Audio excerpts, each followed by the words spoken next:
welcome to my channel. What are we doing today? Today I am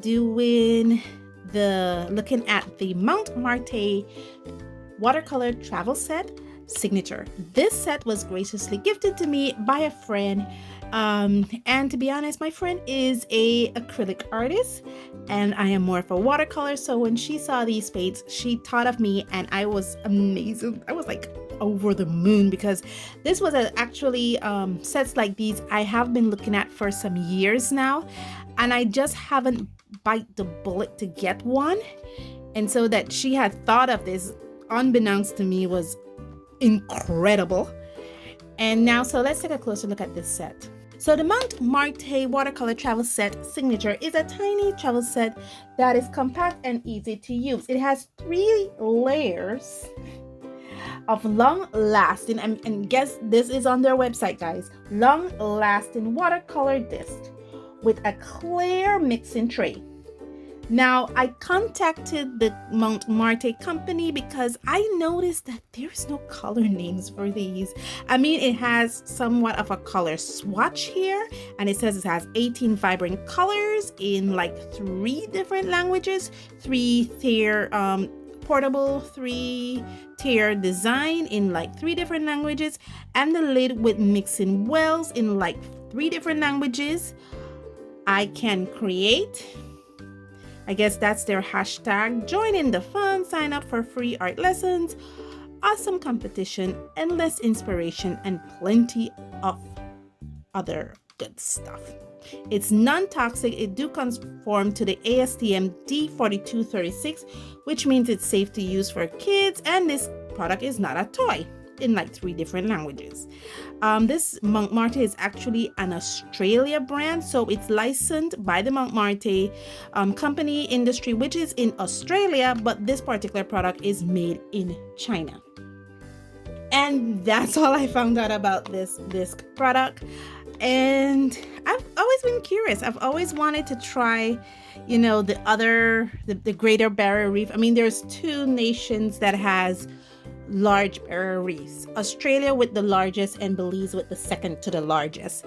So I always wanted to try our larger barrier reef brothers art product, and my friend has graciously gifted this to me. It says 19 pieces, so I'm thinking it's counting the mixing tray as 1 piece and their disc. So I'm opening it up now. This is how it comes. Ooh, this is already opened. Okay, so this is the clear mixing tray, I believe, which can pose some problems because if you're like on black, and let's say I'm swatching black, you will not be able to see the true color of the black because some black tends to lean blue while others tends to lean red. So you probably won't see it, and these are the circular discs that comes. Now remember, there's no color names, and this looks like it's popping out. Okay, yeah, this is coming. Any others come out? Only the yellow is coming out. Any others want to come out? I'm just checking if any others want to come out. And these are the discs. This is the last one, and this is the middle one. Now I remember that Koi has a product similar to this, where they have watercolors presented in this form. I am certain that probably Mont Marte white labeled these from Koi, so they probably might be the same product because this does have a made in China logo, and there is no color names with these.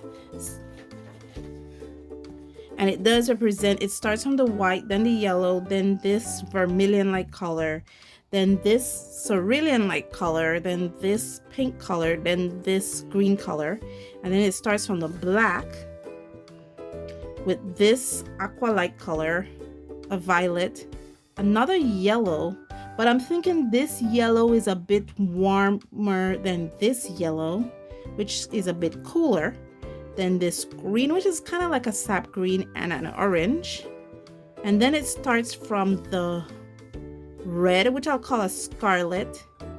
So if this is a vermilion-like color, then this is like a red orange.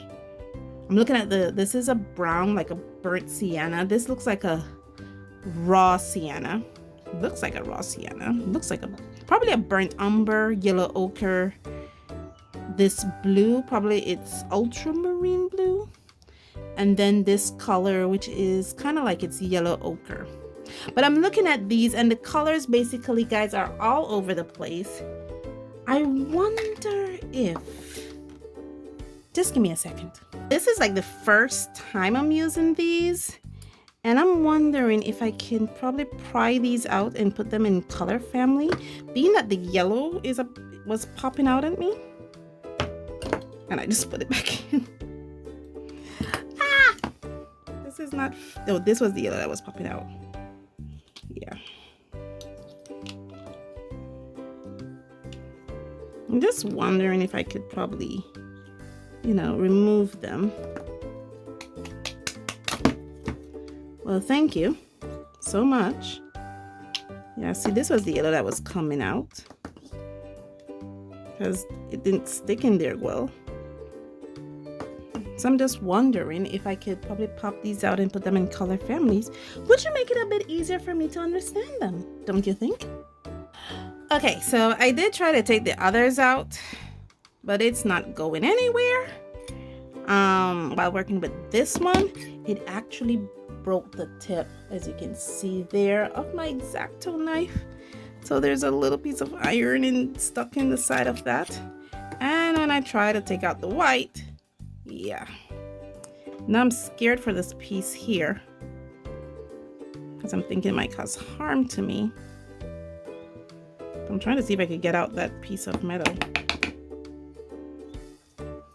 Doesn't look like it's going anywhere. Yeah, it's stuck in there real good. Anyway, I tried. Okay. Since I know when to accept defeat, I'm just gonna put a drop of water on these. And look, I drop water on them, and they're just holding the water there like little leaves. Oh, that's so cute.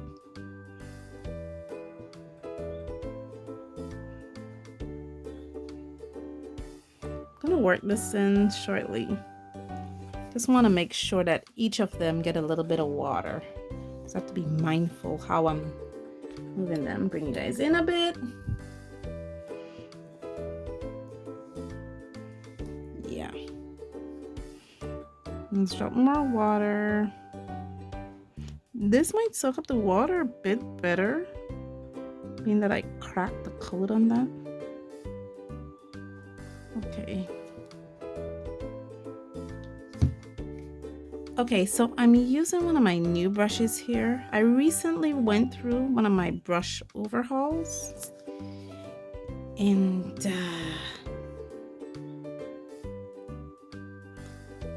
I'm gonna start off with the first one, which is this one here. So you got re-wets. This is the white. I was saying that I recently did a brush overhaul, and this is a Princeton Select brush. It's one of their more cost-effective brushes, and this is the white Taklon bristle one. I have never used this brush before, and one of the best ways I've learned to test out brushes is by using them in swatches. So let's see what we're working with here. I think I got a very good I figured because these are watercolor cakes, they might respond to a more robust or stiffer brush rather than a softer brush. So I'm using these ones instead. Okay. So that's the white, and I'm gonna put the rest in time lapse.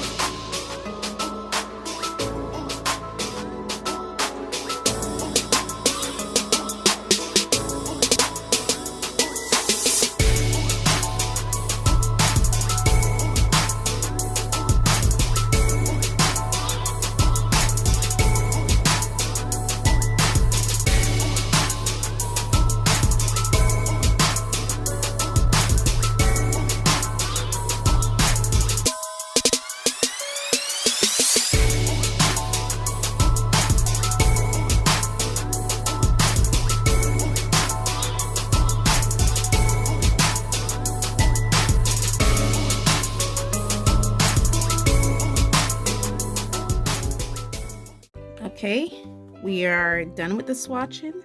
This thing is going to be a little long because I need to first I learned that one discrepancy is how these paints are configured, and knowing that I cannot configure them to my liking, I will have to figure out a way to do them. So what I'm doing right now is I am marking the direction of how they flow with a acrylic paint marker, just so that when I look at the swatch here, I know it goes from white.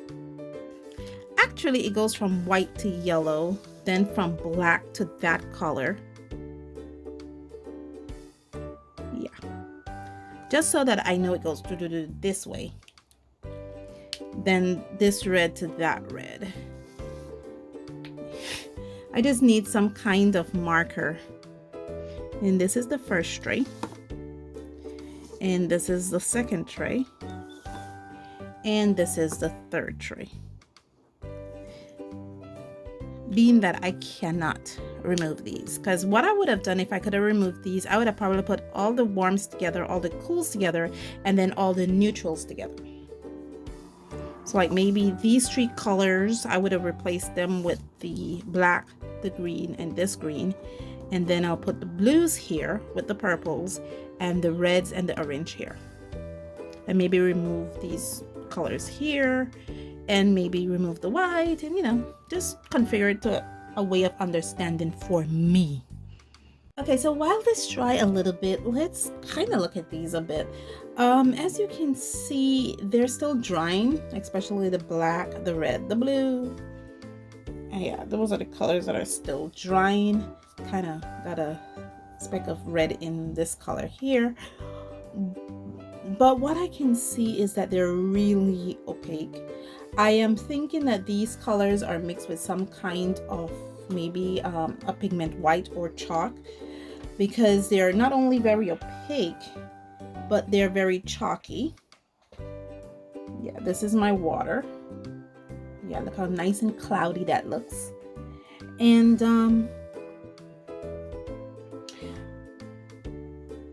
the transparent colors I see here is none. There is no transparent colors.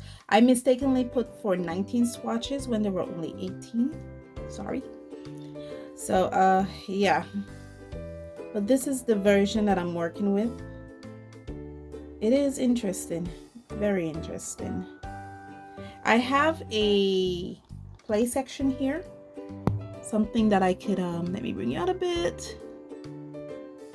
He doesn't want to come out. Yeah, so as you can see, I already have a illustration, a practice illustration that I want to do with this, and I have a little bit of space here where I can do some playing with these, and I think I'm going to be doing that now to get you guys a feeling of how I basically plate my paints, how I understand them. So this video might be a bit long. I already have a brush selected, so let's get it into it.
Okay, this is our second test already done. We did some work with these. We still have our test illustration to work with. This is not the paint session. This is just, I'm just showing you guys basically what I do when I work with new paints. I swatch them, I test them, I do a tester piece with them, and then I do a paint session. So a paint session with these paints will come up. But for right now, the paper I'm working on is the Canson XL paper. And I did some lifting. The white is actually here. I did some color mixing with the colors I believe are its primaries. So I use this color for its primaries, this color, this color, this color, this color, and this color. There's a mix up with some of these colors, but I'm the one who did the test. I did some, see how it layers. When you layer, can you lift the underlying paint? Yes, you can. You can see it with the red, the yellow, not so much with the blue, because the blue, but the paints do layer. Okay, you can definitely see the yellow on top of the blue, definitely see the red on top of the blue. There's not much color blending or optical mixing with these paints. You can achieve it, I believe, on a more lighter level, not as thick as I did here, but you can see they can layer when done thickly. So even this is reinforcing my belief that these do have some form of optical brighteners in it. I did some gradiating with these. I put down a strip of clear water right here, and I see if they filled out. They do not much, as you can see the points. And then I encircle the square with the tip of the brush. I also did to see if gradiating mixing would occur. It didn't. This is where I actually forced the paints together within the clean water. And I see with these primaries, can I make a black? No, I cannot. Maybe if I add a bit more blue to it, I can come with a black up. These are just the little spots here, the lifting. The white, sorry, let me push this to the corner. The white lifting is here, as you won't see if I do it there. The black doesn't lift as much. And I was very mindful not to spoil the paper. So when I noticed the paper integrity being compromised for the black, I stopped. So some of these are very lifty, but I think the black is more stainy than anything else than lifty. And this yellow, a bit more stainy. So some of them didn't lift as much as I would. Again, reinforcing my idea that these are more made for with optical brighteners and maybe even dye-based paint rather than pigmented paint, because the color that this is supposed to represent, which is the ultramarine, does not granulate as much, and there's no granulation in any of these paints. They don't granulate, they don't gradiate. So I'm not sure if these are actually pigment based paints. I think they're probably more dye based than anything else. Okay, so that is one test. We have still the illustrative test left, so let's get to it.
Okay guys, I am done. I am finally done. This was 2.5 hours of filming. It was literally a filming from swatch to finish. And actually I did enjoy using the paints. I learned to work with the paints. They couldn't gradate. So what I did was I did a wet and wet, and then I mixed it within wet, and I mimic gradation with them. They don't granulate, and so I couldn't do that. I could have mimicked it with it, but I didn't want to, be honest, because it was really becoming very tedious trying to mimic its gradation with these. I'm hoping that in the time lapse you picked up on one or two things that I did. This is my mixing tray. Yeah. I did a wash with green. I mixed the two greens together with this kind of blue green kind of color, and then I went in there and mimicked gradation with the darker green and this blue green kind of color here. The flowers are not all red. They're a mixture of the 3 reds and a purple and a little bit of blue. I tried to create some form of shadow here, but after a while I was overworking the paper, so I just stopped. And remember guys, I'm not a professional watercolorist. I'm just someone who loves watercolor paint and love working with it. For the little bulb in the flowers, I learned how to mimic the gradation much better, so I was able to do it then. And for the flowers, to kind of create depth within the roses, the buds,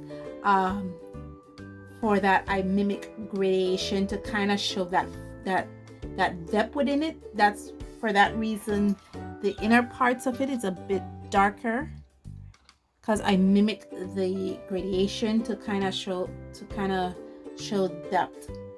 But all in all, it was actually very relaxing. I was in my zone. Whenever I am in my zone, guys, I call it a successful painting session. Even though there's tons of mistakes, it is still a successful painting session because I was in the zone. I was in the moment. I was in my meditative state. So I can work with these paints. That's the end point of it.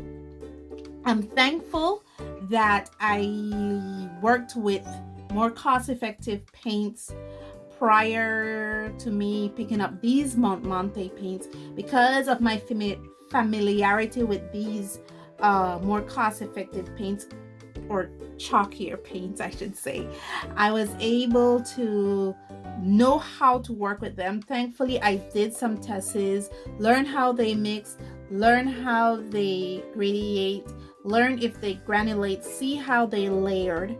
I was able to do those tests with them, and because of my familiarity with cheaper paints, I learned that I needed a more robust brush. So the brushes that I use are this one from the Princeton Select series. This is their white, and as you notice, the paints are really staining, but we have discussed that prior. I use this for my big washes, like for here for the swatches. And when it came to actually painting the tester piece, I used these 3 brushes here. I used a number 6 Princeton Snapped because again I needed a more robust brush to really get in there and pick up paint.